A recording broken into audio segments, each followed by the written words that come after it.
Hey guys, tonight we embark on a moonlit trek through Olympus's secret workshops as you nestle under your covers. Imagine silver shafts of starlight filtering through marble columns, while you listen for the hiss of divine looms. You probably won't survive this without wanting your celestial weaving kit, but that's the toll for free craftsmanship enlightenment. So before you get comfortable, take a moment to like the video and subscribe, but only if you genuinely enjoy what I do here. Also, let me know where you're tuning in from and what time it is for you. Now dim the lights, maybe turn on a fan for that soft background hum, and let's ease into tonight's journey together. You find yourself at the forge of Hephaestus, the divine smith, whose hammer echoes through cavernous halls beneath Mount Olympus. In one shadowed alcove rests Athena's wisdom loom, a device said to be wrought from copper veins and starstone inlaid with silver filigree. Mainstream historical fact: ancient Greek poets recorded that Hephaestus crafted armor and weapons for gods and heroes alike, with workshops reputedly located within volcanic caverns on Lemnos and Etna. Historians still argue whether these myths allegorically describe metalworking in real island forges or purely divine fiction, but the legend endures in every glint of bronze. A quirky fringe tidbit whispers across the sparks. Rumor has it that Hephaestus once tested a proto-locomotive belt drive on this very loom, aiming to mechanize his bellows, and nearly flooded the forge with excessive gusts before Athena politely asked him to stick to hammers. You probably won't survive installing a forge drive in your basement, so let's leave that experiment in mythic misfire. Athena, the goddess of wisdom and crafts, required a special tool to weave her renowned shield from moonlight threads. She approached Hephaestus under the guise of a mortal artisan, seeking apprentice tools. The firelight danced on her edges, gilding the loom's pulleys with soft highlights.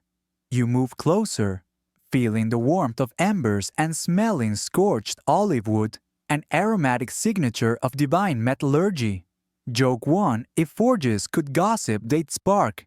Yes, the gods waltz in sparks at midnight. Hephaestus, limping slightly from his volcanic passions, examined Athena's request with both pride and trepidation.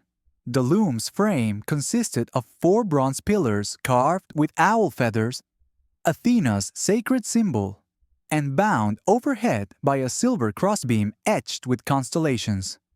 Mainstream historical fact: Bronze Age Greeks developed lost wax casting for sculptural detail, and Olympic-era artisans mastered inlay techniques to combine metals.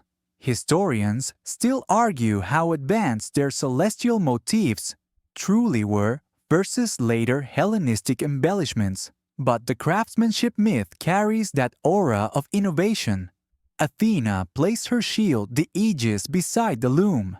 She intended to weave moonlight into its protective mesh, infusing it with both physical resilience and subtle enchantments. The loom's warp beam sat loaded with hardened silver threads, each drawn from purified metal, spun down to near-invisible thickness. The weft shuttle lay carved from olive wood, its grooves scented with thyme to honor Athena's botanist aspect.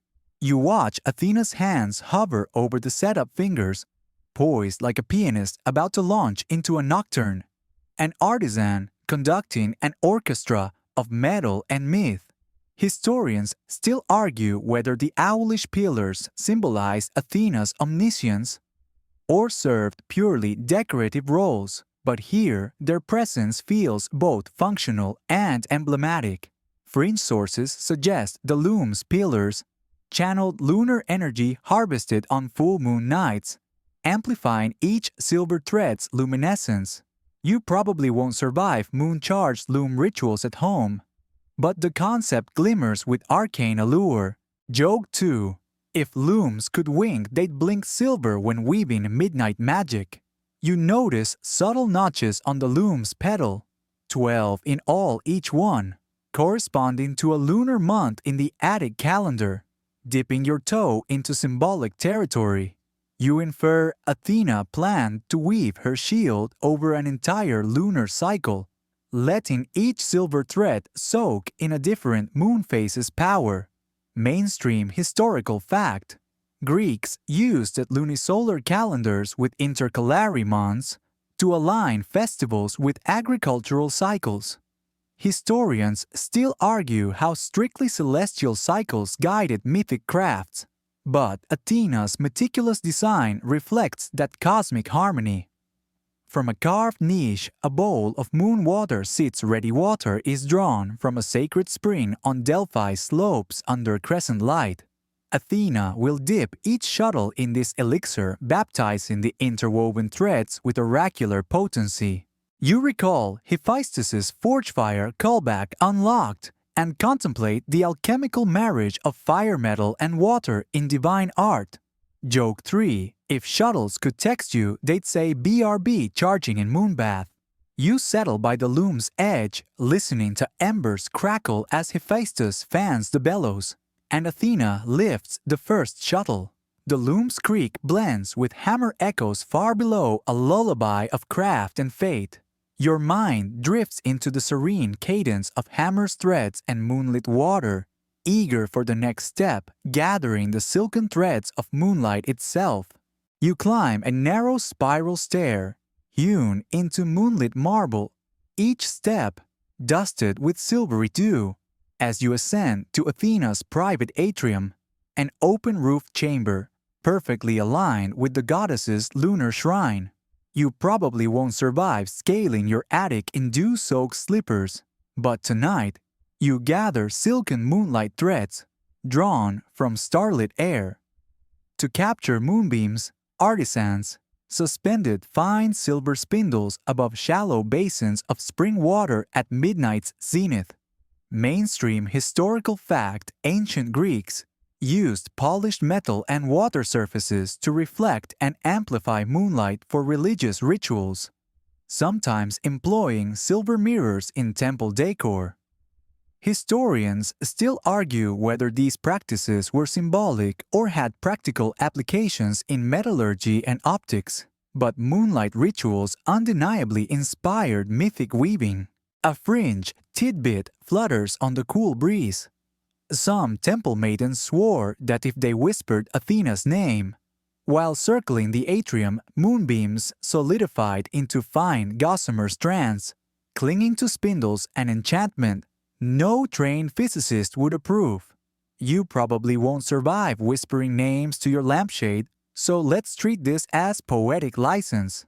At precisely the midnight hour, Athena enters her aegis shield, slung across her back callback. Unlock the shield's bronze mesh. From section 1 glints under lunar rays. She fans out her cloak and gestures to attendant weavers, who dip silver rods into moonlit pools, then spins them slowly by hand. Each rotation migrates reflected light into a barely visible filament that glows with pale luminescence. Joke 1: if spindles could wing, they'd blink silver at every twist. You step closer, feeling a gentle hum of celestial energy in the still air. The moonlight threads, no thicker than a spider's silk, stretch between spindle and shuttle, forming a network of ethereal fiber. Fringe practice rumor has it some weavers used fine spider silk, harvested from temple eaves as a core, then overlaid moonlight threads for extra tensile strength. You probably won't survive convincing spiders to weave your sweaters, so admire the ingenuity. Mainstream historical fact: spider silk was prized in antiquity for its remarkable tensile strength and lightness. Aristotle even noted its use in medicinal sutures. Historians still argue how widespread its practical use was versus symbolic reverence, but its legendary strength suits moonweave lore. Athena instructs each attendant to move in unison, chanting Selene, guide this light as they pull threads across a silver-wrapped distaff. You recognize the chant's gentle cadence, callback unlocked, reminiscent of water's blessing, whispered in section 9 of that other script, invoking harmony between mortal craft and divine luminescence. Joke 2. If chance could text you, they'd send moonbeam loaded. Under her guidance, weavers stretched the filaments into skeins, then tie them around ivory bobbins, carved with owl motifs. Each bobbin holds a single moon phase's worth of light, new waxing full or waning, ready to be woven into the shield's pattern. Fringe tidbit. A few fringe sects insisted that only moonlight from a lunar eclipse yielded the most potent threads, though eclipse collection required elaborate protective charms against celestial shadows. You probably won't survive eclipse gathering kits in your pocket, so let's skip those dark rites. At this point, you notice how the atrium's concave walls reflect gathered moonlight back onto the spinning threads, intensifying their glow. Mainstream historical fact amphitheaters and concave temple walls were known to focus sound and light. The Parthenon's reflective pediments once caught dawn's rays to signal civic gatherings. Historians still argue whether such architectural features were designed for acoustic versus visual amplification, but here they serve both. You lean forward as a weaver dips a bobbin into a large bronze chalice filled with moonwater, spring water, left under the full moon overnight. The chalice's rim is etched with crescent symbols, and as the bobbin soaks, the filaments shimmer more brightly, as if infused with lunar essence. Fringe practice. Some cults added crushed white lotus petals to the moonwater, claiming they enhanced clarity of thread and mind alike. You probably won't survive lotus-laced yarn at home, so let's keep to celestial hydration. Joke 3. If chalices could brag, they'd boast I glow on full moon nights. Once bobbins shine with sacred luster, they're transferred to an overhead silver beam array. Athena inspects each bobbin by torchlight, murmuring an incantation that seems to hum against the chamber's silence. Each bobbin is marked with the date and moon phase symbol, a lunar ledger ensuring thread potency and narrative continuity when woven into the aegis. Mainstream historical fact. Greeks tracked lunar months, 13-month lunisolar calendars in festival planning. Marking threads by phase blends craft with calendrical precision. Historians still argue whether lunar calendars govern daily life or ritual events exclusively. But here, moon phase thread collection feels both methodical and mystical. As you exit the atrium, the bobbins glow faintly, casting soft lunar halos on marble floors. The threads will soon be woven into the shield's lattice callback unlocked from Loom's silver warp in Section 1 to these celestial wefts in Section 2. Crafting moonlight into metal. You carry the shimmer of gathered moonlight in your mind as we weave onward, ready to witness the divine spindle rituals that charge each thread with lunar magic. You slip into a circular chamber carved from pale limestone, its dome ceiling painted with swirling lunar frescoes and scents, the air tinged with incense and the soft hum of chanting. Here, divine spindle rituals imbue each moon thread with potency before weaving. You probably won't survive borrowing burning incense for your knitting circle, but these rites are worth witnessing. At the ritual center stands a massive silver spindle. Its shaft, 7 cubits tall and inlaid with lapis lazuli symbols of the moon's phases. Mainstream historical fact. Ancient Greeks valued the number 7 in lunar context, 7 days to a phase, 7 concentric heavens, and incorporated it into ceremonial objects.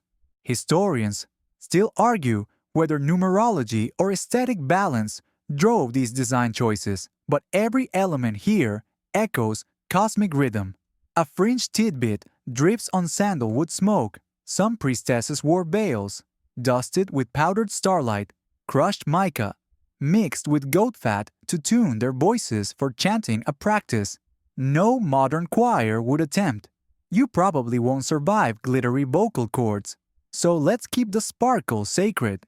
You join a circle of hooded weavers, kneeling before low silver basins filled with moonwater. Each holds a bobbin from section 2, shimmering faintly in the blue-lit chamber. As the high priestess strikes a bronze gong, the rhythmic tone merges with the chant of "Selene, be our guide," and the weavers dip each bobbin, then draw it through the basin's rim 3 times, echoing the triple lunar cycle of waxing fullness and waning. Joke 1, if bobbins could wink, they'd shimmy every 3rd pass. After the triple dip, a young acolyte ladles powdered orichalcum, an alloy of gold, copper, and mead, into each basin. The granules dissolve slowly, turning the water milky with a metallic gleam. Fringe practice whispered accounts suggest mixing stardust, meteorite iron finely ground, lent other side toughness to threads, though verifying cosmic iron content proved impossible. You probably won't survive knitting with meteorite yarn. So let's admire that otherworldly ambition. Mainstream historical fact orichalcum appears in Platonic texts as a legendary metal of Atlantis, prized for both its lustrous sheen and alleged energizing properties. Historians still debate its real composition and whether references derive from brass or gold-rich alloys, but its mythical status suits moonlit rites. As the metallic water swirls, the chant crescendos, and each weaver races their bobbin to the dome's apex. Moonlight filters through an oculus overhead, striking the bobbin in a pinpoint beam that seems to charge the thread with palpable warmth. You feel a gentle thrum in your chest. Callback unlocked the forge's heartbeat. From section 1 reverberates here in lunar key.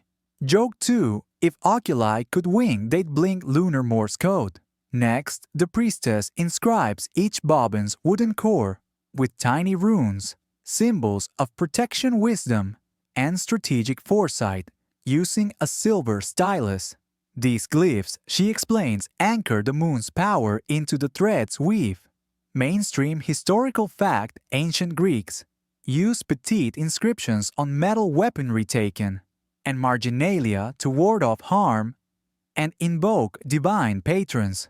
Historians still argue how widespread rune engraving was versus whispered charms, but here carving is as crucial as dipping.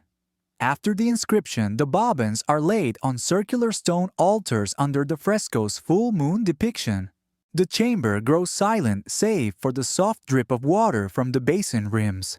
A single drop falls per minute, time to match the lunar day's progression, and each bobbin absorbs this final ambrosial infusion. Fringe lore. Some mystics believed that counting each drop aligned mortal heartbeat with Selene's pulse, granting poets prophetic insights. You probably won't survive drop-counting insomnia, so let's leave prophecy to poets. Joke 3, if drops could text, they'd send drip, drip, drip. As the ceremony concludes, the priestess blesses each bobbin with lightly breathed words in lost Aeolic dialect. Phi Selenis skepason thrasin, eat the moonlight, cover our courage. The words seem to linger in the air, vibrating in unseen currents. You inhale deeply, tasting a faint, metallic sweetness mixed with incense. Mainstream historical fact breath rituals exhaling prayers onto craft objects appear in various ancient traditions, symbolizing life force transmission. Historians still debate whether these were purely symbolic or believed to empower objects literally, but spirituality here feels tangible. Finally, the weavers silence their chants and gather bobbins in ornate baskets for the next weaving stage at Athena's wisdom loom. Each bobbin glows softly threads, quivering with lunar energy. You rise, stepping back from the altar's glow, carrying the ritual's hush within you. As we prepare to see How shield design drew inspiration from celestial maps. You step into Athena's celestial dome, a circular chamber whose marble walls are inlaid with star maps depicting constellations of Boreas Lyra and Orion, and feel the hush of the night sky pressing in around you. Here, shield design inspiration emerges from a cosmic choreography, each silver thread destined to mirror heavenly patterns. You probably won't survive tracing actual constellations on your backyard patio, but tonight, you learn how Athena wove the heavens onto her shield. Mainstream historical fact: the ancient Greeks charted at least 48 constellations by the Hellenistic period, mapping them in celestial globes like those by Eratosthenes and later Ptolemy. These star charts guided navigation calendars and religious festivals. Historians still argue whether shield makers directly copied star patterns from these globes or derived them from oral poetry, describing mythic heroes in the sky. But either way, the sky's layout informed decorative motifs in armor.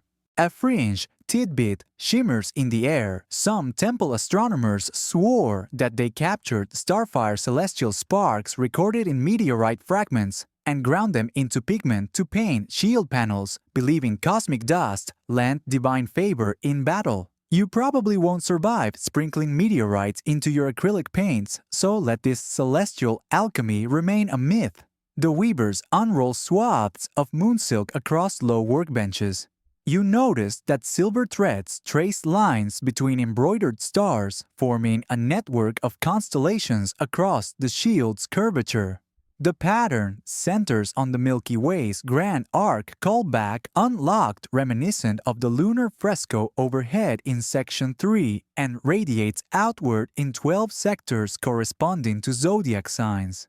Each sector is stitched with a different stitch: a small cross-stitch for Aries' ram's fleece, a long satin stitch for Leo's lion's mane, and tiny French knots for Cancer's star cluster. Joke 1: if stitches could snore, these would hum "Twinkle Twinkle" all night. Athena guides a metal point stylus over the initial sketch on parchment, indicating where to place stars and cosmic swirls. Tiny silver discs, planets' proxies, are hammered flat and sewn onto the weave at precise celestial coordinates. Mainstream historical fact: Hellenistic craftsmen understood the concept of celestial spheres and associated planets with specific deities. Mercury with Hermes, Venus with Aphrodite, and often invoked planetary protection in amulets and armor. Historians still argue whether planetary symbols were widespread in military gear or limited to ceremonial parade armor, but Athena's shield merges function with astral homage. You lean close to inspect a silver disk, marking Jupiter's position. Its raised rim catches torchlight gleaming like a miniature moon. A faint echo from Hephaestus' forge, callback unlocked from Section 1, flickers in your mind as you recall molten bronze rings warming beneath hammer strikes. Joke 2: if planets could text their coordinates, they'd tweet, "Find me at the 7th slice." Between constellations, the shield's surface bears a swirling filigree mimicking nebulae patterns, drawn from earliest Greek observations of the Milky Way's cloudy band. Fringe astronomers claim that the faint smudge of the Andromeda Galaxy was first glimpsed on a small shield fragment, now lost in Delphi, though skeptics dismiss this as wishful atmospheric lore. You probably won't survive mistaking car exhaust for galactic dust, so let that starry rumor float. As you trace the shield's curve, you notice small perforated silver stars punched into the metal beneath the silver thread, an underlayer that lets torchlight filter through, casting tiny constellation pinholes onto the ground behind you. When held aloft, the shield projects the night sky in miniature, callback unlocked an echo of the Oculus in Section 2's atrium design, turning armor into an astral projector. Mainstream historical fact: portable camera. Obscura effects were documented in Hellenistic optics experiments. Light passing through small apertures can project inverted images. Historians still argue whether armor makers intentionally harnessed this effect or discovered it accidentally during decorative piercing, but the projection certainly adds wonder. You settle back as a gentle breeze, salted with incense, and molten metal tang wafts through the chamber. The fabric's warp shivers with anticipation, each thread ready to be woven into the shield's divine lattice. Athena instructs the next stage, infusing each celestial motif with protective incantations.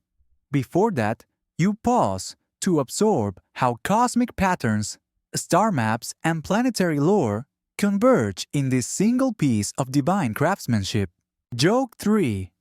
If constellations could hum lullabies, they'd sing Milky Way rock across the sky, with your mind filled with celestial geometry and cosmic embroidery. Carry this vision of the heavens onto the next weaving stage, where goddess and craftsman braid starfire, shield, mesh, and lunar thread into an aegis worthy of myth and moonlight. You settle at the loom's front, where Athena's ever-watchful eyes, embroidered in silver and gold, glance down at the warp beam, signaling the weaving of the aegis's core mesh.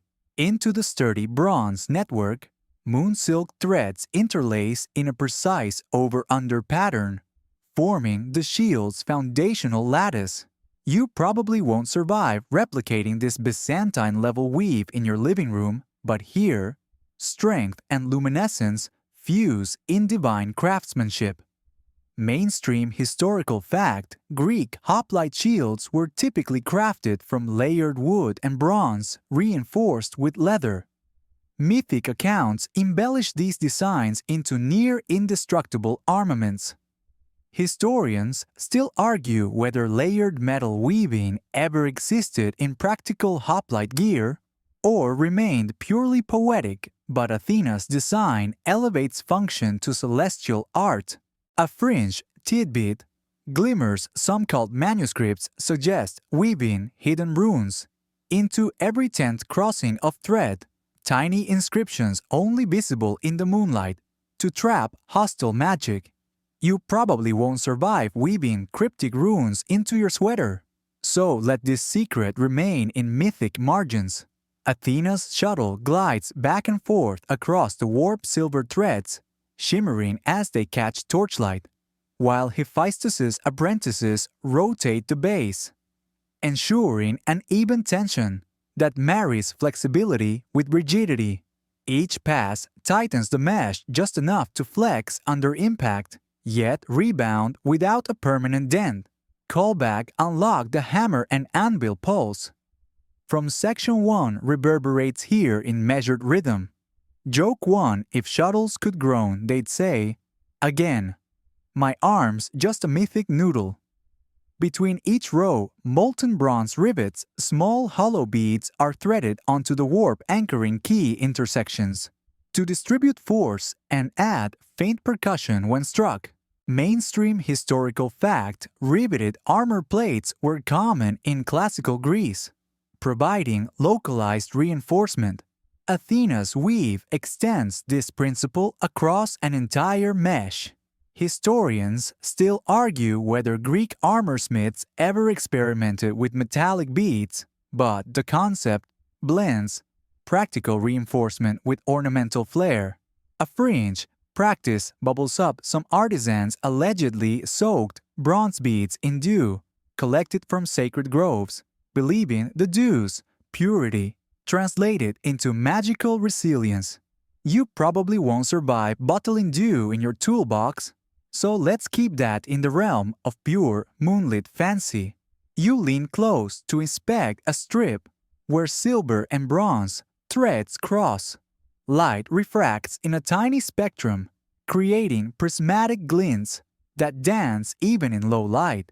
The shield's surface shimmers like a starfield when moved. Callback unlocked, echoing the constellations woven in Section 4's star maps.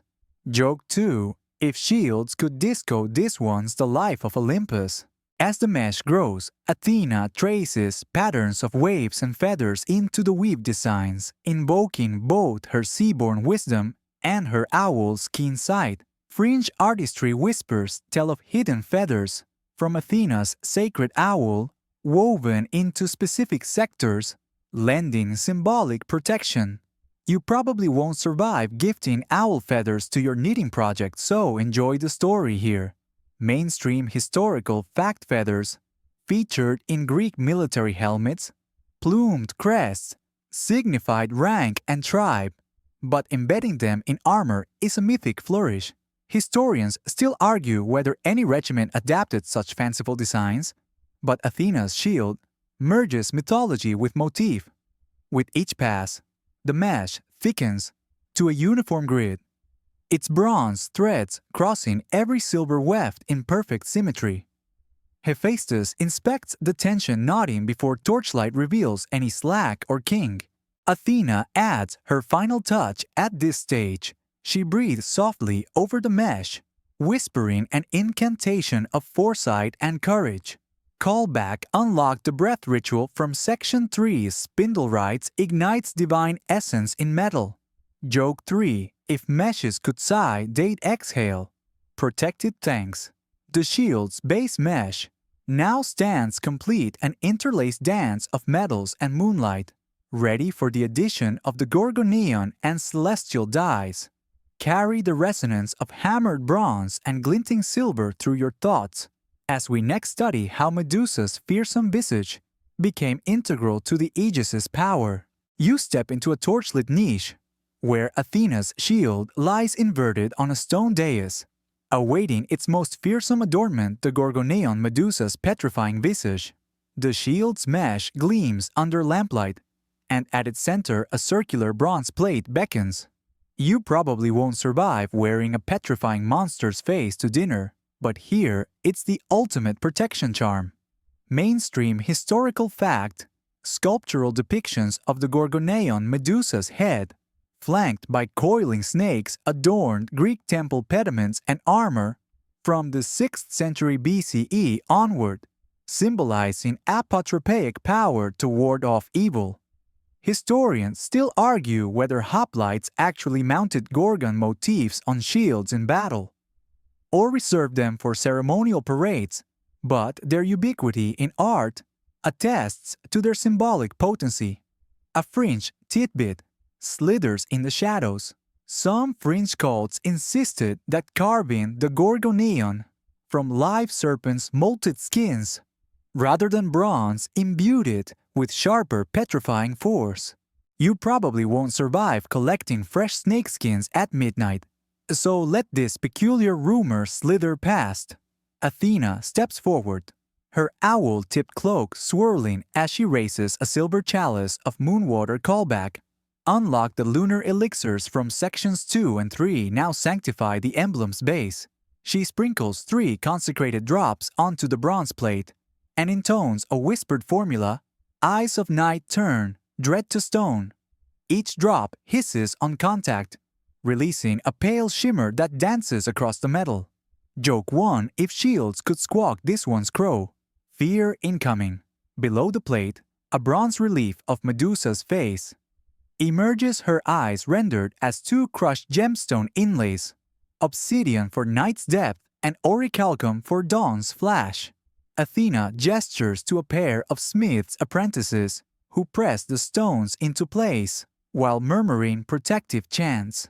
Mainstream historical fact gem inlays were used in elite Greek armor to accent key features, though records of obsidian usage are sparse. Most gemstones were imported through trade with Egypt and Anatolia. Historians still argue whether dark stones held apotropaic value or simply aesthetic appeal, but here they glow with mythic menace.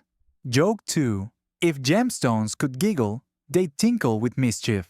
Around the plate's edge you see tiny notches, spelled out in the ancient Attic alphabet. Athena's spoken charms etched around the rim. Fringe practice occult manuscripts suggests these letters double as binding sigils, trapping the Gorgon's wrath within the shield so it can be unleashed at will. You probably won't survive inscribing binding runes on your picnic gear. So let this alchemical lore rest in myth. Athena's gloved hand traces Medusa's serpentine curls. Each scale is painted with a microdot of silver leaf glinting like moonlight on water. Callback unlock the lunar paints from Section 4's Eclipse lore. Now adorn Gorgon locks. Mainstream historical fact: silver leaf gilding adorned honored statuary, and on rare occasions, armor trims. Its reflective quality repelled glare and dazzled onlookers. Historians still argue how silver leaf fared in combat conditions versus bronze alone.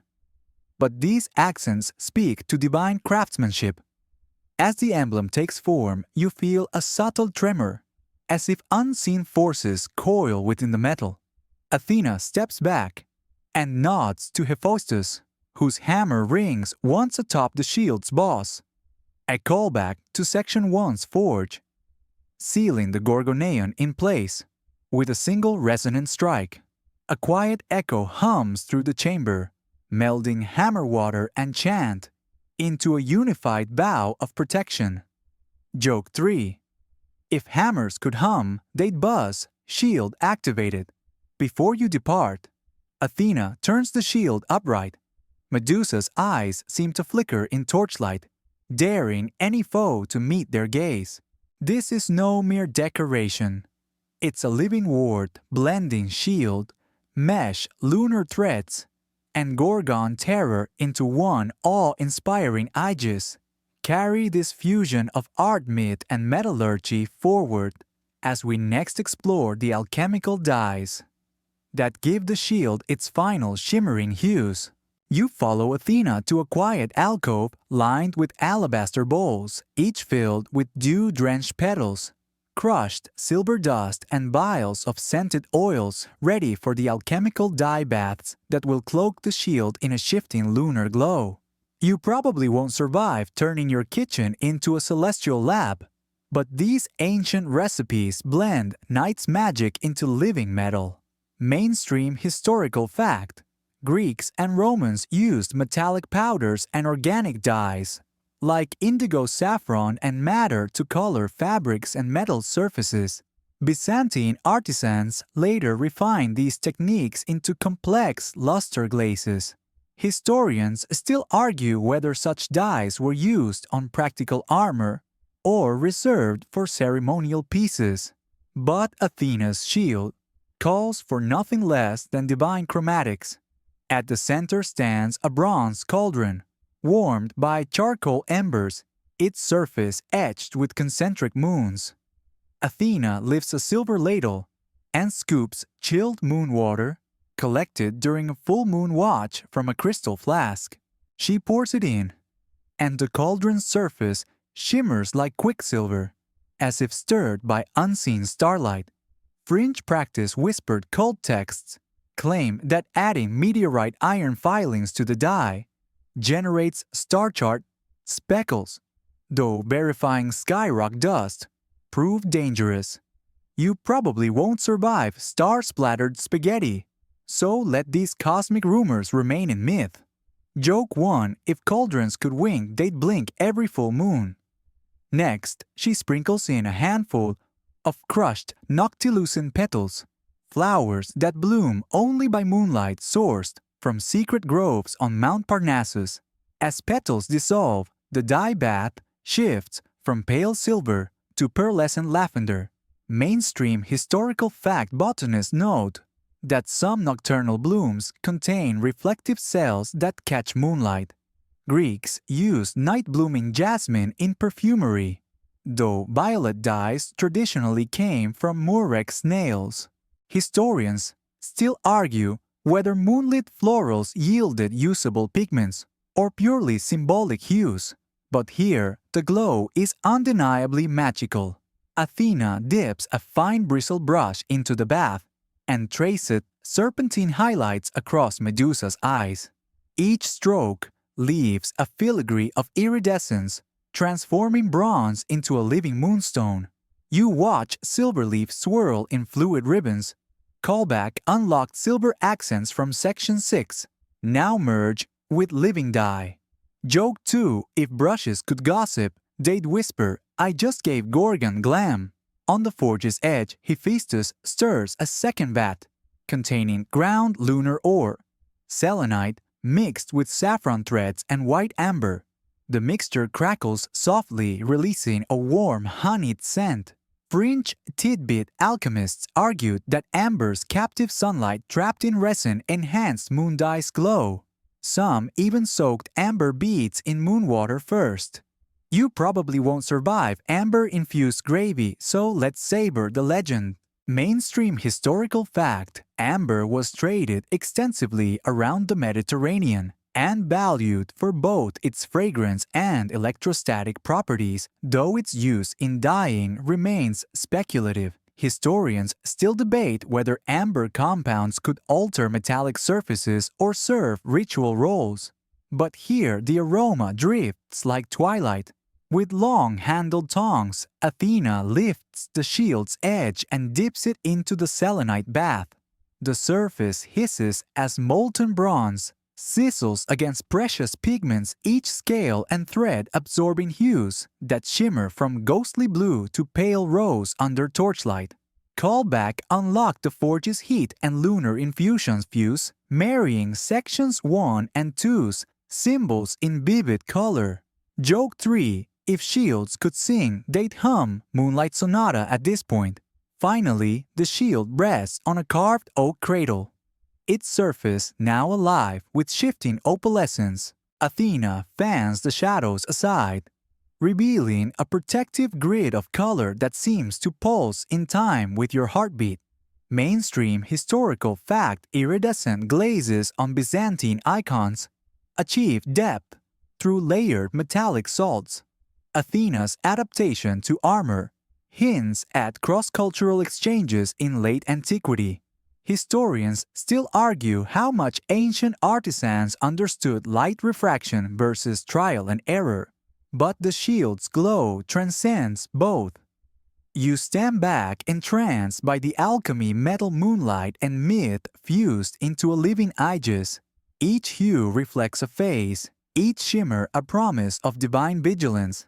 As the dyes set and glow settles, carry forward this vision of cosmic color, ready to weave in mythic tales that adorn the shield's panels. You step back into Athena's symposium hall, a circular room hung with tapestries depicting legendary sagas, where artisans now adorn the shield's surface with mythic callback symbols, each motif a story in gleaming metal and lunar thread. You probably won't survive carving epic scenes on your skateboard's grip tape, but these panels weave heroic lore into protective art. First, a scene from the Trojan War unfurls Achilles' spear fractures. Hector's chariot wheel, rendered in fine silver wire, twisted into dynamic arcs, while a tiny plume of bronze smoke curls skyward in the background. Mainstream historical fact: epic depictions on Greek pottery often illustrated Iliad battles. Artists use black figure and red figure techniques to animate warriors in motion. Historians still argue whether such base painting motifs translated directly into armor decoration or remain distinct art forms. But here they merge in metal. A fringe tidbit: glitters. Some goldsmiths claimed they quench panels in water mixed with crushed Trojan tomb dust, believing ancestor shades imbued the symbols with ancestral courage. You probably won't survive collecting battlefield dust for your car's paint job, so let this ritual remain in mythic margins. Next, you see the cunning of Odysseus, depicted as a small figure, slipping past a coil of silver-threaded Scylla tentacles. Each tentacle trembles with lunar thread, moving almost imperceptibly with any breeze, as if poised to snatch unwary foes. Callback unlocked the protective mesh from Section 5, now flexes in living form. Joke 1. If tentacles could text, they type, "Can I has hero between swipes?" In the next segment, Hermes' winged sandals appear in bronze relief, their feathers crafted from finely hammered silver leaf. A tiny silver chain attaches them to a swirling motif. Callback unlocked lunar filigree from Section 7 dances around divine footwear. Mainstream historical fact. Hermes' iconography often included winged sandals and helmets, symbolizing swift communication. Artisans sculpted these on coins and reliefs. Historians still argue whether such symbols served apotropaic or purely decorative functions, but on the shield they signal swift protection.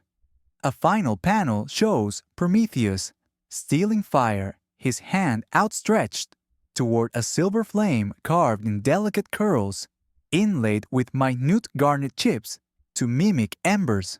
Fringe practice whispered legends claim that some smiths heated garnet dust in molten bronze to create actual glowing veins in the fire motif.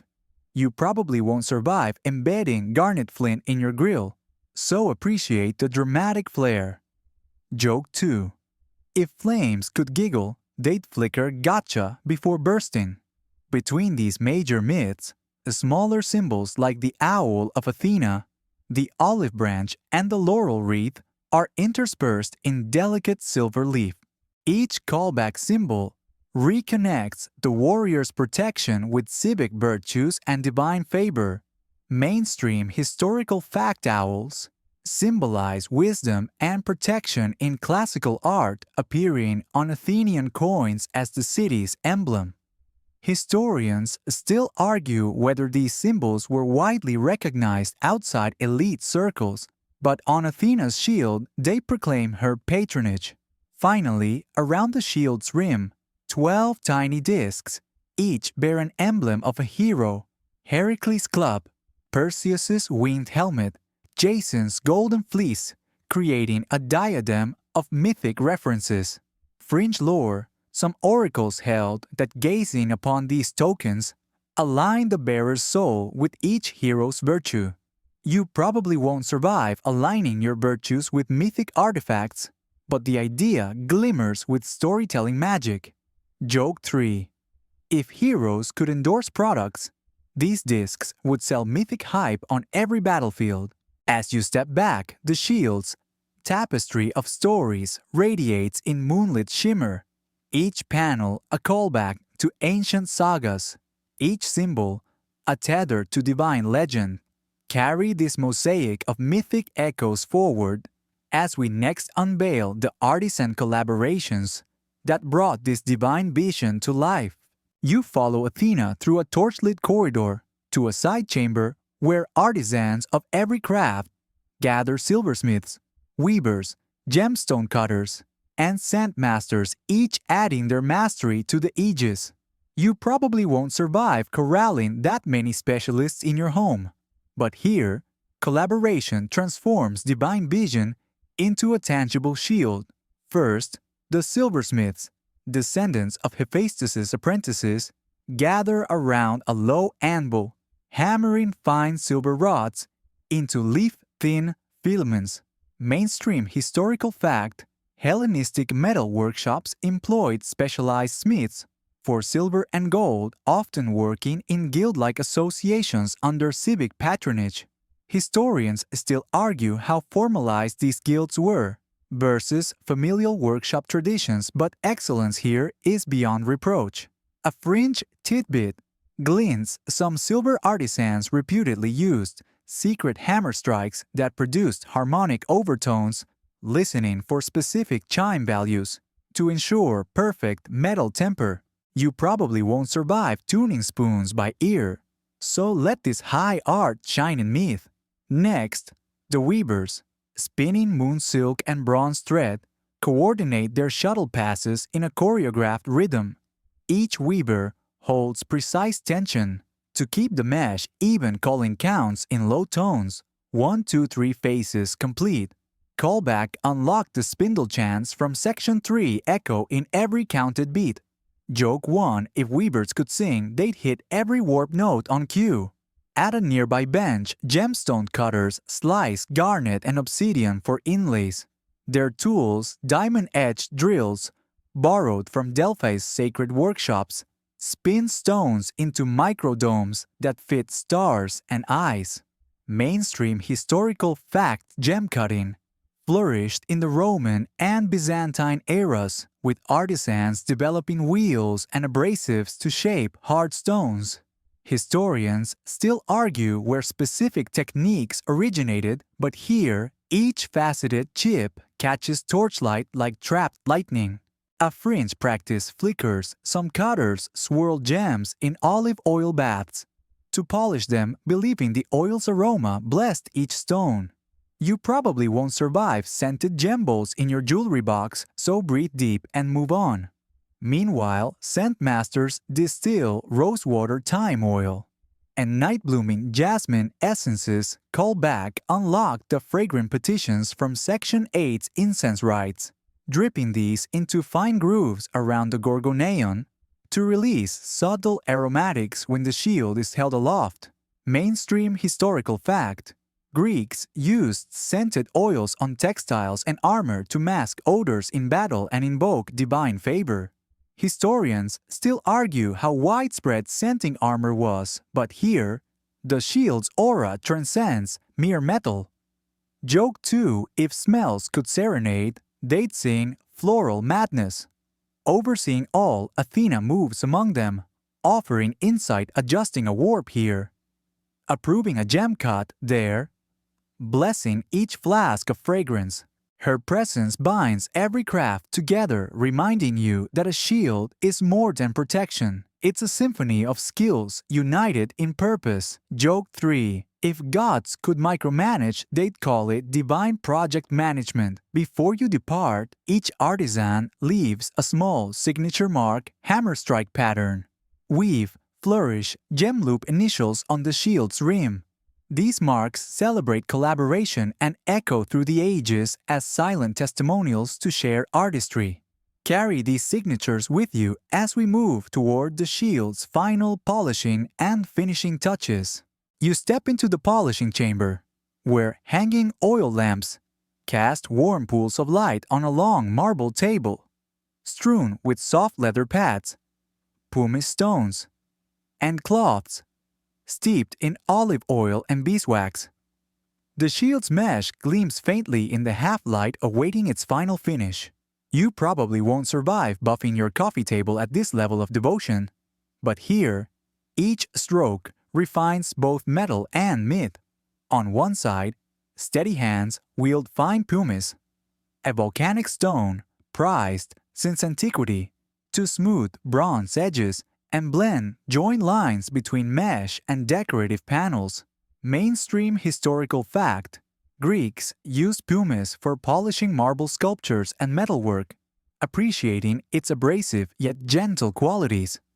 Historians still argue whether craftsmen selected pumice by texture or simply scavenged local quarries, but its soft grit leaves surfaces primed for luster.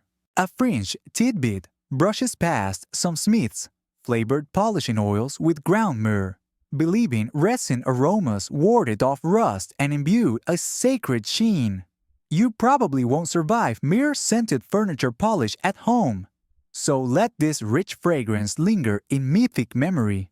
Next cloths, dampened in warmed olive oil, mixed with beeswax, are wrapped around curved wooden blocks and drawn across the shield in long, even strokes. The oil seeps into micropores, while beeswax fills tiny pits, creating a protective layer that lends a deep glow without masking metallic sparkle. Callback unlock the shield's moonlit luster from Section 7 now deepens beneath your fingertips. Joke 1, if shields could sigh, they'd purr under these gentle caresses. Each portion of mesh receives 8 passes and homage to the 8-night lunar cycle, with craftsmen chanting softly to synchronize motions. Mainstream historical fact, ritualized work counts often tied to celestial or religious rhythm appear in Greek pottery inscriptions, guiding repetitive tasks through sacred numerology. Historians still argue whether such chants improved artisans' focus or merely instilled communal devotion. But here, the ritual imprints harmony into metal. On a nearby stool, a specialist gently applies diluted silver leaf paint to script inset edges tiny Greek letters, spelling ages around the Gorgonean's rim. Using ultrafine brushes made of fox hair, she fills etched channels so letters gleam like new stars. Fringe practice whispered accounts say some painters added trace mercury to their silver paints to heighten reflectivity, though toxicity silenced that method in later eras. You probably won't survive mercury-laced art projects, so let this dangerous dash drift by. Joke 2. If letters could laugh, they'd sparkle giggles at each curve. Finally, the entire shield is fogged with a mist of honeytime distillate callback unlocked from Section 9's scent rituals, a final aromatic seal. The sweet herbal tang mingles with heated metal and polished sheen, creating a sensory halo. Mainstream historical fact, Greek soldiers sometimes rubbed olive oil and aromatic herbs on bronze armor to protect against corrosion and intimidate foes with gleaming sheen. Historians still argue whether practical or psychological effects mattered more. But the aromatic gleam signals readiness. As you stand back, the shield's surface shines like polished moonstone. Its bronze mesh and mythical panels are unified in the divine finish. Every polishing stroke, every scent veil, every ritual count has transformed raw metal into a living aegis. You carry this final polish's whisper as the shield moves to its first battle debut, where moonlight threads and hammered bronze meet the din of war. Joke 3. If shields could preen, they'd flaunt their sheen at dawn's first light. You step into the polishing chamber, where hanging oil lamps cast warm pools of light on a long marble table, strewn with soft leather pads, pumice stones, and cloths steeped in olive oil and beeswax. The shield's mesh gleams faintly in the half-light awaiting its final finish. You probably won't survive buffing your coffee table at this level of devotion, but here, each stroke refines both metal and myth. On one side, steady hands wield fine pumice, a volcanic stone prized since antiquity, to smooth bronze edges and blend join lines between mesh and decorative panels. The pumice's abrasiveness is gentle enough to remove microscopic ridges without scratching the metal's surface, ensuring every bronze ridge harmonizes with its silver companion. Mainstream historical fact. Greeks used pumice for polishing marble sculptures and metalwork as early as the 5th century BCE, appreciating its abrasive yet gentle qualities.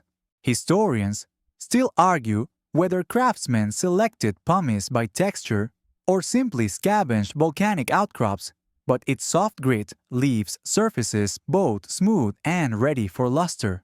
A fringe tidbit brushes past, some smiths flavored their polishing oils with ground myrrh and saffron, believing resin and spice aromas warded off the rust and imbued a sacred sheen. You probably won't survive mere scented furniture polish at home, so let this rich fragrance linger in mythic memory. Next cloths, dampened in warmed olive oil, augmented with melted beeswax, are wrapped around curved wooden burnishing blocks and drawn across the shield in long, even strokes. Each pass warms the metal and seals microscopic pores, while beeswax fills tiny pits, creating a protective layer that lends depth without masking metallic sparkle. Callback unlock the shield's moonlit luster from Section 7 evolves beneath your fingertips into a radiant glow. Joke 1. If shields could sigh, they'd purr under these gentle caresses.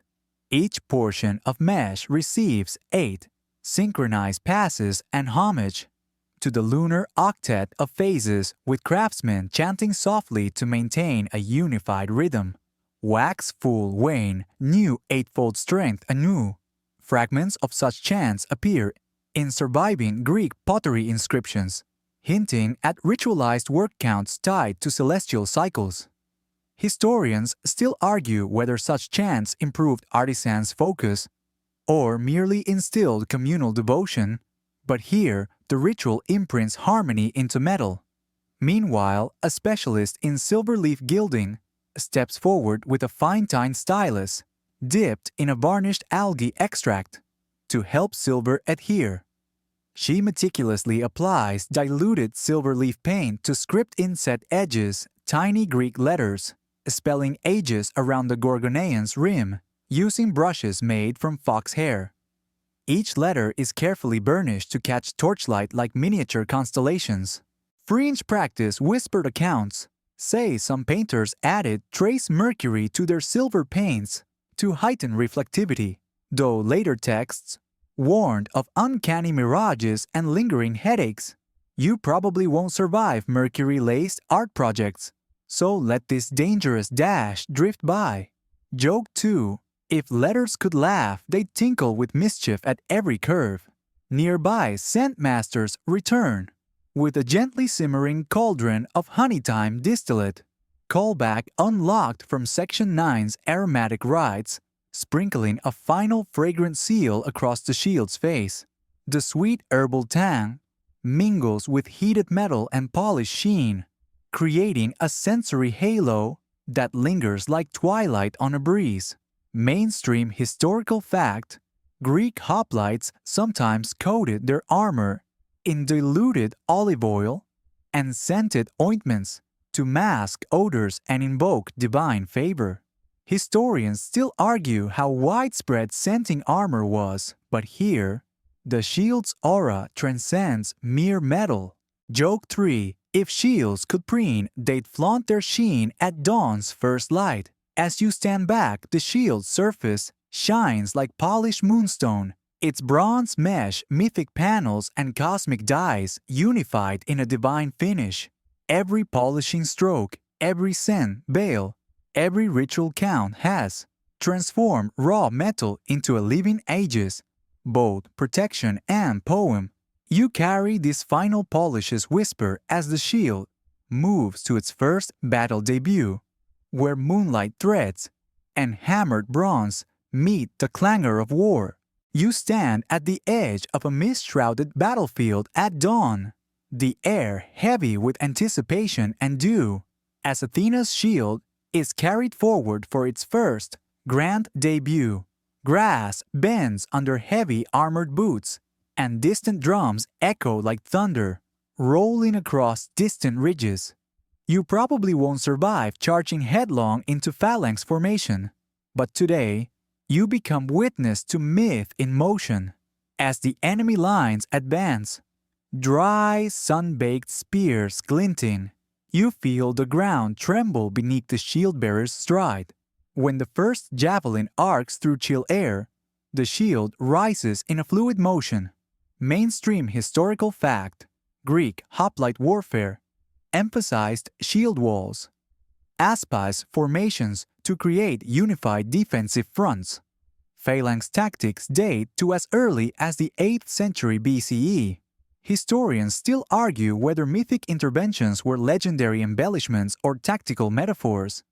But here, in a slow-motion hush, the aegis steps into its role. A fringe whisper snakes through the ranks. Some veteran scouts claimed that when the Gorgonean caught an enemy's gaze, foes froze mid-lunge, their eyes wide with petrified awe, blending fact and fable in battlefield lore. You probably won't survive staring too long at guard duty, so let this be a tale told at campfires later. The shield-bearer pivots parrying a spear, thrust with a resonant clang, callback unlocked to Section 10's polishes ring, and the bronze-silver mesh sings out its hammered harmonics, muffling the grunt of war. The Gorgonion's eyes flash under torchlight, sending shivers through both friend and foe. In that heartbeat, the battlefield hushes as if the very earth catches its breath. Joke 1, if shields could shout, they'd exclaim. Channel 0 deflected around the shield's edge. Constellations glimmer, subtly reminding soldiers of divine watchfulness. Each stardust inlay illuminates, guiding allies' gaze skyward even amid the fray. Mainstream historical fact: Greek armies often fought under omens, sacred eagles, celestial alignments believing divine favor could turn tides. Historians still argue how much celestial omens influence morale versus strategy, but the shield's star map evokes a cosmic reassurance. The shield's moon-threaded lattice flexes under impact, absorbing and redistributing energy. Bronze rivets tinkle under blows, a callback to Section 5's riveted mesh, and the force is echoed in a symphony of drips and clatters that ground the warrior's assault in poetic cadence. Joke 2, if shields could duh, they'd say edge-blocked, problem solved. As the battle crest falls and dust motes dance in the dawn light, the aegis stands unmarked, a testament to divine craft and martial discipline. Soldiers rally around its bearer, drawing courage from lunar patterns and Gorgon masks alike. Mainstream historical fact: victorious hoplite shields often bore symbolic markings commemorating triumphs. Shields carried home became honorary relics. Historians still argue whether mythic shields existed in reality or dwell purely in the epic tradition. But today's demonstration blurs the line. You step back, the battlefield's roar returning. Yet you carry a sliver of that hush, a memory of moonlight threads woven into war's tapestry. The shield's first clash echoes in your mind as we next trace its enduring reverberations through mortal imitators. You travel centuries forward to the early Hellenistic era, where bronze-smith guilds across the Mediterranean begin imitating Athena's legendary techniques, crafting armor that echoes the Aegis's lunar mesh and mythic motifs. You probably won't survive commissioning celestial thread armor at your local blacksmith, but the legacy of Moonlight weaving echoes in every subsequent shield. By the 3rd century BCE, Macedonian phalangites sported larger, thinner shields, aspides, fashioned from layered bronze and leather, their surfaces sometimes embellished with stylized gorgons and star patterns. Mainstream historical fact: archaeological finds at Vergina and Amphipolis reveal ornate hoplite shields with embossed snake and owl devices, suggesting a continuation of apotropaic symbolism long after Athens' golden age. Historians still argue whether these motifs derived directly from Athenian prototypes or evolved locally, but their presence attests to Athena's enduring influence. A fringe tidbit glimmers in dusty manuscript. Some smiths swore they sprinkled crushed meteorite iron into bronze alloys to mimic the Aegis's cosmic dust, believing each shield would then hum faintly in starlight. You probably won't survive smelting your grill with meteorite slag, so let these cosmic ambitions remain a storied curiosity. In Rhodes, shield makers adapted the lunar thread pattern into decorative inlays of silver and yellow, a black sulfide alloy tracing simplified constellations around central bosses. Callback unlocked the star maps from Section 4, now reduced into abstract bands of twinkling metal. The Niello's dark recesses contrast sharply with silver threads, creating a night-on-night effect, reminiscent of moon phase bobbins. Joke 1, if shields could self-tan, they'd rock those Niello highlights like beachwear. Across Asia, Minor, Seleucid cavalry carried large circular peltas, light shields embossed with crescent moons, and owl's eyes, said to channel Athena's vigilance on horseback. Mainstream historical fact: peltas appear in 4th century BCE iconography as both Greek mercenary and Scythian cavalry gear. Later, Hellenistic kingdoms embellished them with buried symbols. Historians still debate whether the owl's imagery on peltas signified direct Athenian import or a broader Hellenic iconographic trend, but the association with nocturnal protection remains strong. In coastal Carthage, Phoenician artisans fashioned large bronze aegis like beads, cowhide shields, rimmed in silver inscribed with protective incantations in Phoenician script. Fringe practiced local priests minted waterborne inscriptions dipped in sacred spring water, believing the healing spells would activate on contact with enemy blood. You probably won't survive inscribing your tote bag with holy water. So let these remnants stand as cultural cross-pollination. By the Roman Republic's late era, emperor-worn parade, shields, clipae, boasted elaborate mythological reliefs. Hercules strangling serpents, Romulus atop wolves, and occasionally a small Medusa's head at the boss. Callback unlocked the Gorgonian from Section 6, now subsumed into imperial pageantry. Mainstream historical fact clip were often displayed in temples to honor military victories, serving as votive offerings. Historians still argue whether soldiers actually carried such heavy ornamented shields in combat or reserved them for ceremonial processions. But their intricate reliefs owe much to Athena's archetype. Joke too, if emperors could vogue, they'd flaunt those parade shields like runway couture. In late antiquity, an emerging Christian iconography reinterpreted the Aegis's Medusa as a symbol of sin's defeat, depicting Christ's victory over death with chiseled Gorgon heads on church doors and baptistry fonts. Fringe lore holds that early church fathers repurposed pagan smiths under cover of night smoothing over Gorgon scales into lamb's fleece. You probably won't survive early medieval rebranding exercises, so let that transformation underscore the shield's shifting meanings. Across the medieval Byzantine world, small defensive bucklers for palace guards were embossed with lunar crescents, echoes of Athena's moon-thread shields, believed to protect emperors against nighttime assassins.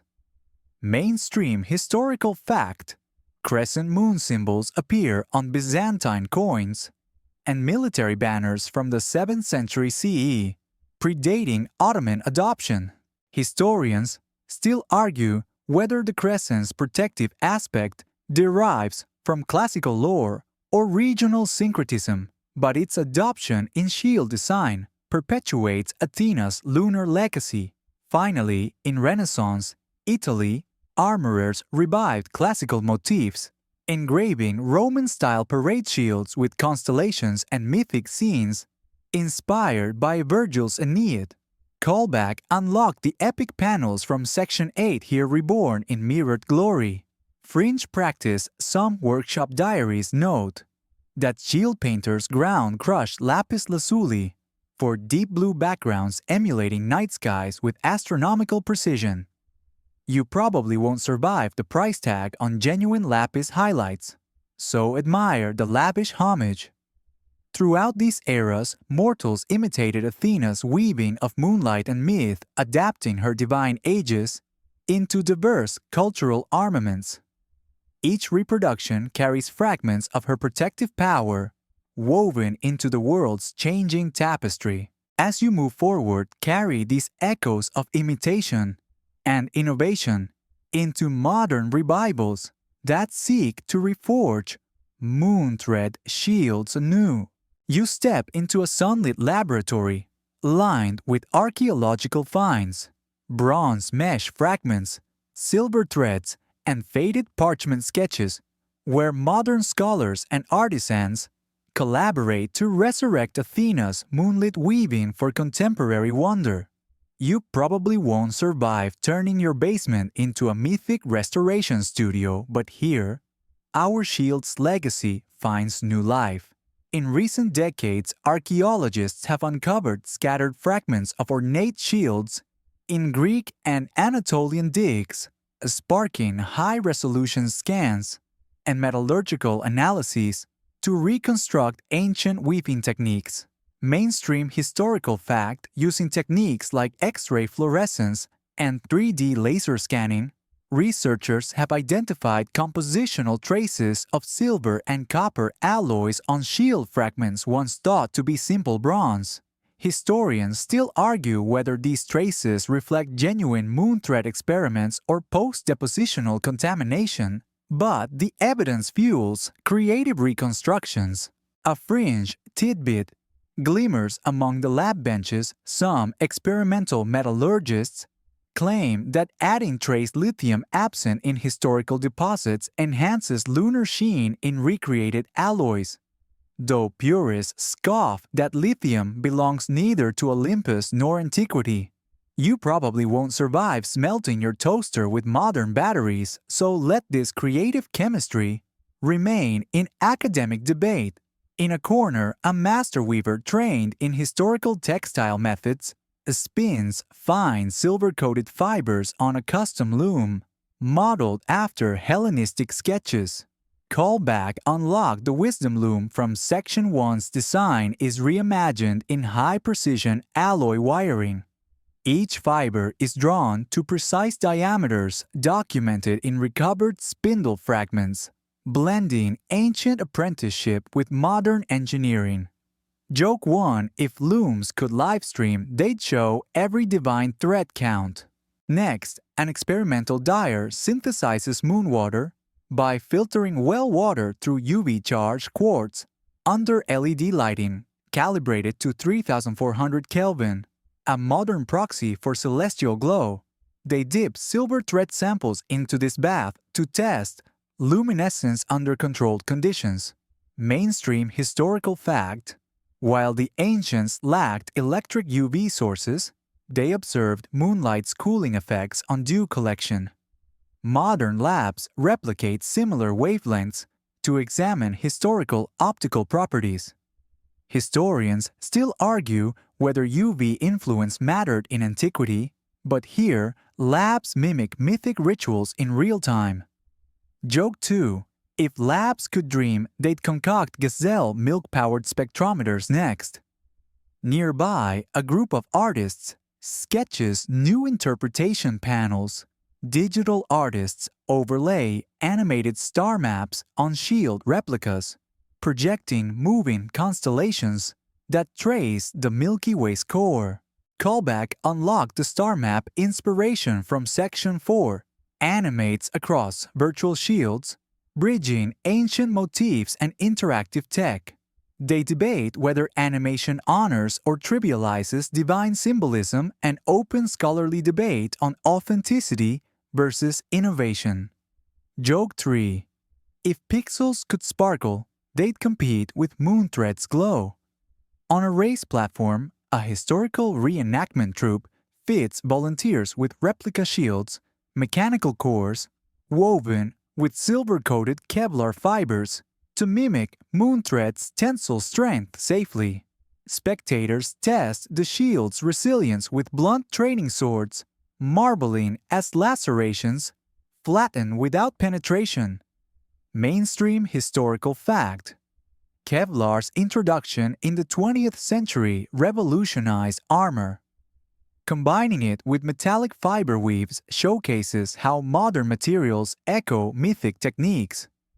Historians still argue whether mythical moon threads ever offered comparable tensile benefits, but today's trials demonstrate conceptual parallels. In a quiet alcove lab, specialists apply 3D printed silver inlays to a replica gorgoneon, then treat it with digital laser engraving to inscribe oracular glyphs. Callback unlocked running water sanctification from Section 3. Now complements laser precision in modern rites. The shield's boss glows under UV inspection, revealing hidden nanoparticle patterns invisible to the naked eye. A high-tech nod to secret ancient inscriptions. Fringe practice rumor holds that some labs embed RFID chips under gilding to track each shield's provenance. a method of digital binding that echoes silent incantation traditions. You probably won't survive RFID-laden dinner plates, but the analogy bridges past and present stewardship. In the final studio aroma, chemists distill a modern moon cocktail of distilled violet jasmine and white tea oils, callback unlocked from Section 9's scent rituals, and encapsulate them in microcapsules, bonded to shield surfaces. When rubbed, the shield releases the fragrance in faint puffs, a subtle tribute to ancient scented shields. Mainstream historical fact: microencapsulation in modern materials. Science allows slow-release fragrances in textiles and coatings. Historians still argue whether scenting armor ever served practical battlefield functions or ceremonial roles. But today's revival perfects an ancient allure. As you exit the laboratory, floating screens display virtual shields rotating against starfields, showcasing combined archaeological insights, artistic vision, and modern engineering. You carry the thrill of ancient ingenuity, reborn moon-threaded meshes, serum-like dyes, and Gorgonian glints, knowing that even centuries later, Athena's shield inspires us to weave technology into myth. You step into a moonlit amphitheater by the Acropolis, where modern reenactors don replica aegises and march in silent procession, the city's lights shimmering like distant stars. Here, Athena's shield leaps from myth into living performance, as craftspeople and performers breathe life into ancient techniques. You probably won't survive wearing moon silk and bronze mesh down Athens' main street, but this revival stirs the past into vibrant now. At center stage, an artisan actor lifts a replica shield, crafted by traditional smiths and weavers, its mesh gleaming with silver and bronze threads and Gorgonian glowing faintly under floodlights. Mainstream historical fact: historical reenactment movements began in Europe in the 19th century, gaining popularity in Greece. After the 2004 Olympics revived interest in classical heritage, historians still argue whether reenactments offer rigorous educational value or veer into entertainment spectacle. But tonight, myth and history unite on stone-paved floors. A fringe tidbit drifts through the crowd. Some purists insist reenactors must observe the original lunar phases when performing shield-weaving demonstrations, so each public weaving circle begins under a full moon. You probably won't survive juggling performance schedules around lunar calendars, so let this nocturnal nuance remain a delightful curiosity. Behind you, a troupe of costume weavers replicates the lunar spindle rituals. Callback unlocked echoes of Section 3's sacred chamber, spinning silver-coated threads under projected star maps. Visitors crouch to watch bobbins, charged with LED moonlight beams, mirror ancient bobbins, soaked in moonwater. Fringe practice. Some reenactment groups distribute small moon brownies infused with edible silver dust to participants, joking that tasty cosmic shimmer enhances weaving accuracy. You probably won't survive eating disco flour in your dessert. But the whimsy delights. Joke 1: if bobbins could Snapchat, they'd send glow-up incoming selfies. A live band plays the lyre, and double flute in the next circle, matching ancient war tunes to shield clashing demonstrations. Callback unlocked the first battle debut. From Section 11 returns in drumroll snippets. The shield bearer parries a wooden spear thrust, and the meshes interlaced rattle sings with percussion, a choreographed echo of mythic clashes. Mainstream historical fact: experimental archaeologists have tested replica bronze weave mesh for durability, finding it surprisingly resilient. Battle reenactors therefore draw on both myth and trial to stage safe but authentic demonstrations. Historians still argue whether metal weave shields ever saw combat or were purely ceremonial, but modern trials merge safety with spectacle.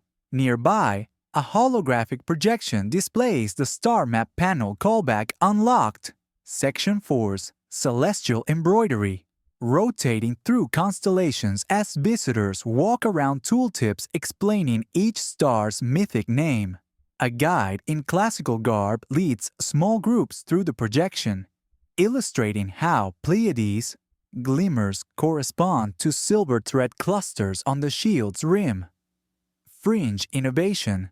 Some tech-forward exhibits let visitors send real-time star coordinates to adjust the projection, blending digital astronomy with classical art. You probably won't survive coding your own shield projection app tonight, so let the show's operators handle the celestial mapping.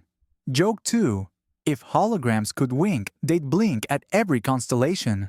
At a side pavilion, Ascent Station diffuses replicas of Athena's moonwater and honeytime aromas, callback unlocked. Section 9's fragrant rituals, inviting visitors to taste tester droplets on sugar cubes.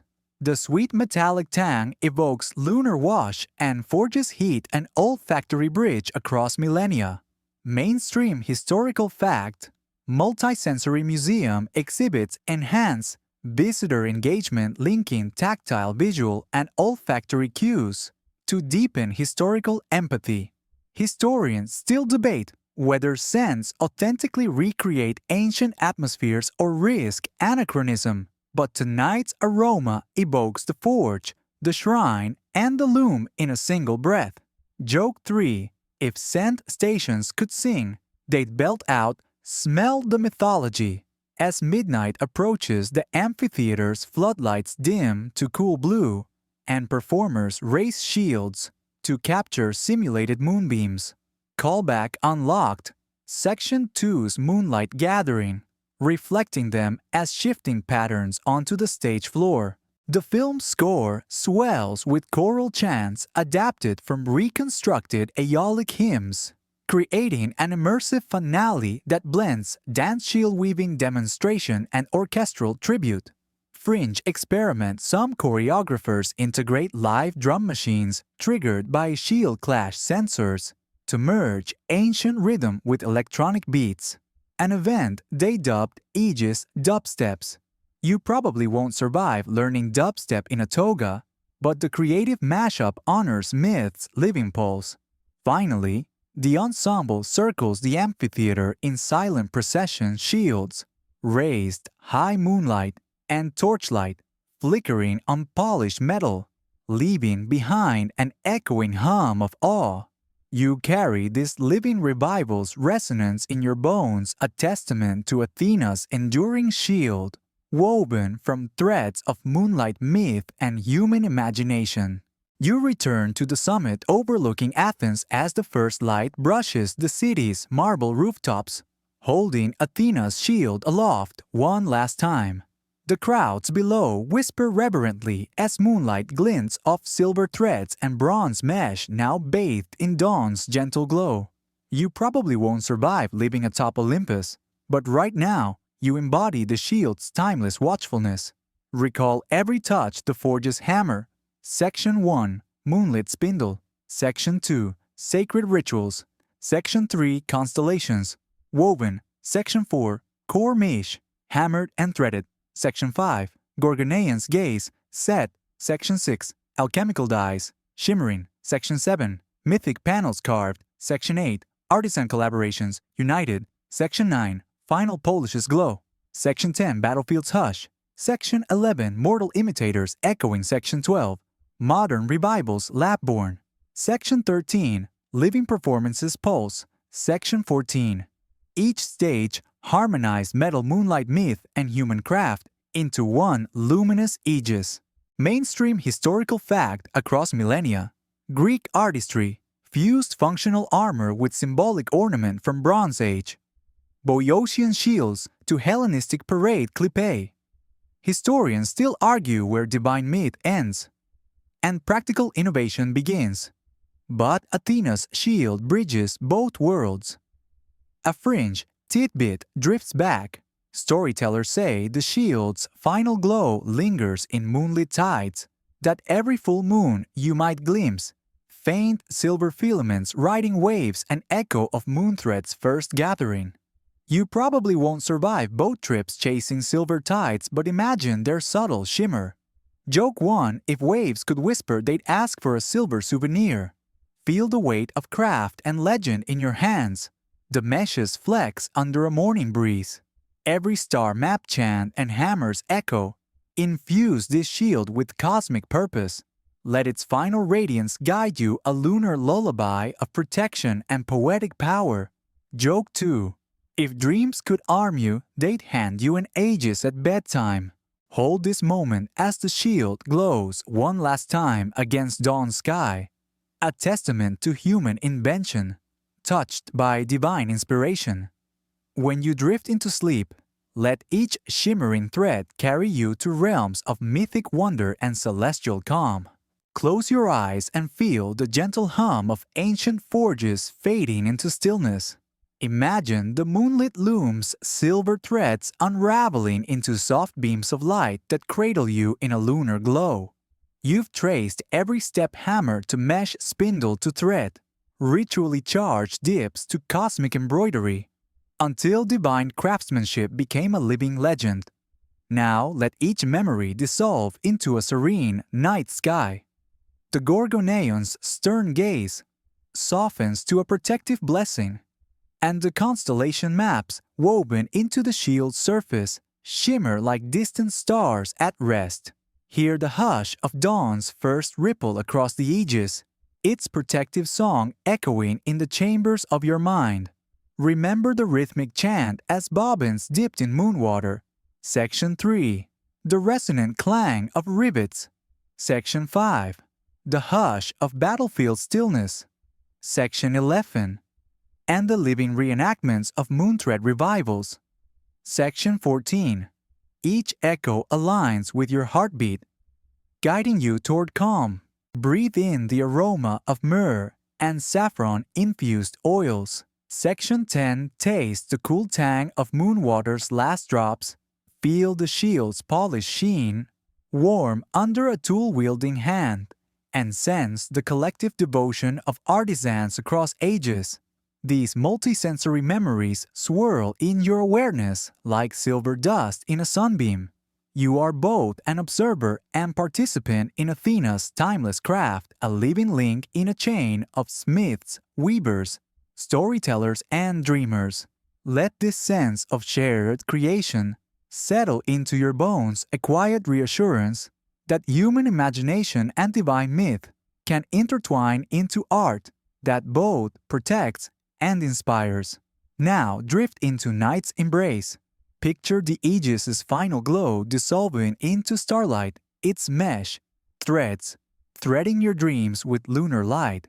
Sleep under the guardian's watch, wrapped in myth's tender promise, and craft's gentle hymn,